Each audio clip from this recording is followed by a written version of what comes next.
Hello everyone, a Knife Tale here, bringing you a knife unboxing today. The unboxing knife is, well, it's going to be the one that's right in my reach, and that's the Benchmade Barrage here. Just got this one in. I genuinely cannot remember, and yeah, I blocked out all the important information just in case. Cannot remember what this knife is.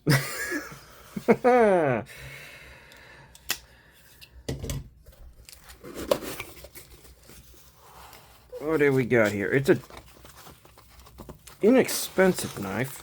Oh, it's a Kizer Vanguard knife. Weirdly enough, that doesn't remind me of what exactly it is. How do you get these new boxes open? Is it just a push off to the side, or what are we looking at here? Yeah, okay. Kizer Vanguard. Ah, yes. Of course, seeing it reminds me of exactly what it is. This is the Kizer, it should be right here, yeah, the Tomb. Nitro V blade, button lock, PEI handle. Now, I will admit the Ultim PEI, whatever, plastic. Really? Okay. Wow, that plastic, I mean, that tape literally just cut into my side of my finger. Jesus. Now, the PEI was not my favorite variant of this, I admit. However, this knife has a little bit of a hidden surprise under there, in that the liner is milled out in the shape of a skeleton. Hence the name The Tomb. It's a coffin shape, right? And this is the only one where you can see through it. The other ones, there's like black aluminum, and I think there's a G10 one. Well, you can't see through those. They should have done what they should have done. What they should have done was a PEI one of those clear plastic Lexans or whatever they are, and maybe like a G10. So you could actually see through on multiple variants of this knife, so you had options. But this is the only one that actually allows you to see the skeleton underneath, which is kind of, in my opinion, the point of the knife. We are almost centered, just slightly favoring the clip side, though it could entirely be just a slight grind issue. It gets pretty fine at the tip there, as you can kind of see, and the rest of the blade does look like it's mostly centered. So it might just be a tiny bit hair off grind-wise, which is not a huge deal, especially on a budget knife. This was not an expensive knife. I think it was 50 something bucks. Okay. Yeah, that's actually quite thin. Being a slight bit off center on the grind would not be surprising. In fact, looking down the blade, you could almost kind of see that the grind's a little deeper on this side, so that's probably what it is. It's probably a slight grind thing, but it's super minor. Nitro V, Tomb, I don't recognize this maker. Bradley Diaz, okay. I'm not getting a B or D out of that, but sure, maybe he's got a company name. It's a very unique looking knife, right? With the blade sticking out, and then it's sort of like arching up to connect to the handle, and then this very square handle. But I'll be darned, this is actually quite comfortable in hand. And I was concerned about this area too, because you have it goes up and in there, but you also have the widest part of the handle there. It works. It works quite well. Awesome sharpening choil. I don't know why they did the plunge grind on an angle, but they did. It could have been just, straight back here. Despite that, they gave you an entire sharpening notch in front of it. And, of course, the stop pin. Oh, there is a stop pin in there. Where's it hit? Ah, nowhere near. It hits all the way back here. Wow, yeah, you can see the line from it. There it is. So the stop pin hits back there. You have endless blade to work with here. It's a front flipper. works pretty good. Actually, it's got a little bit of a... It's got a very distinct pop to it. Sorry, my finger's slipping off because of the bandage, which is slowly unraveling. But I will say that the reach around is a little bit weird because you kind of, at least for me, my finger wants to be on that, right where that button is. Normally button locks are like right up here.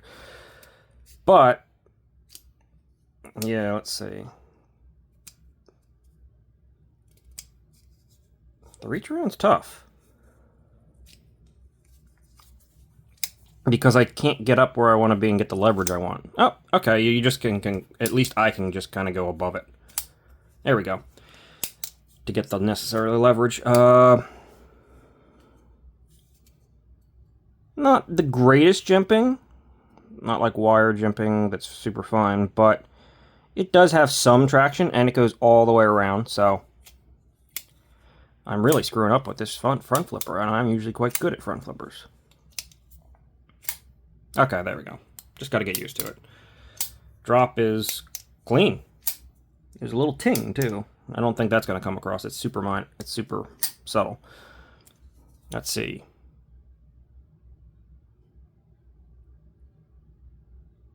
If I really, really muscle it, I can get the tiniest hint of up and down, but it's like just doing this, I'm feeling nothing. I really have to put some force into that. So I don't mind that. Let's see. Yeah, no, we're good. I give it a decent shot here. There. Ergos are surprisingly good. The look is unique. The skeleton's just fun. And yeah, overall, as just a plain knife, I think the non-see-through variant is probably better looking. But it's the point of the knife, right?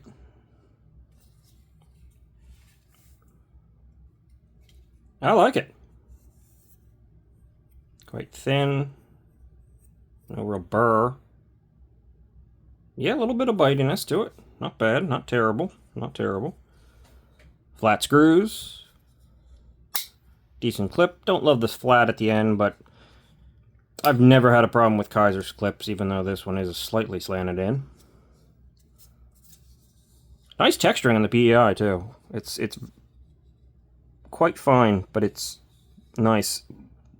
And even though the edges are just finished sort of like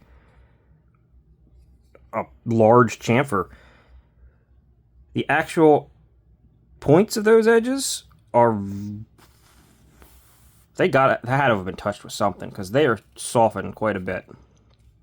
So yeah, this is the Kizer Tomb. I grabbed this one because I just thought it was interesting, and it didn't come out that long ago. I like it. It's quite light too. I assume the skeletonization helps with that. Let's just check that real fast. It's going on a little longer than a normal unboxing, but this is a fun one. So I'm having some entertainment. Focus. Focus. Where won't you focus? Let's see what happens if I lift it up. Yeah, okay. It's about 3.02 ounces. I don't know why it's not focusing. As well as normal. I hope they normally focus. I'm pretty sure they do.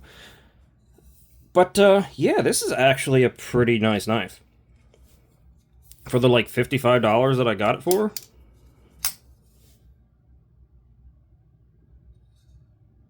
And I'm just now realizing that I got it from White Mountain Knives, but didn't use my discount code. Or any discount code. They're idiot. I could have gotten another $5 off. Oh well. White Mountain Knives has been good to me. I'll eat this one, no problem. Yeah, I like it. 2 standoffs, yeah, okay. That'll call it for this one. The Kizer tomb will get a review eventually.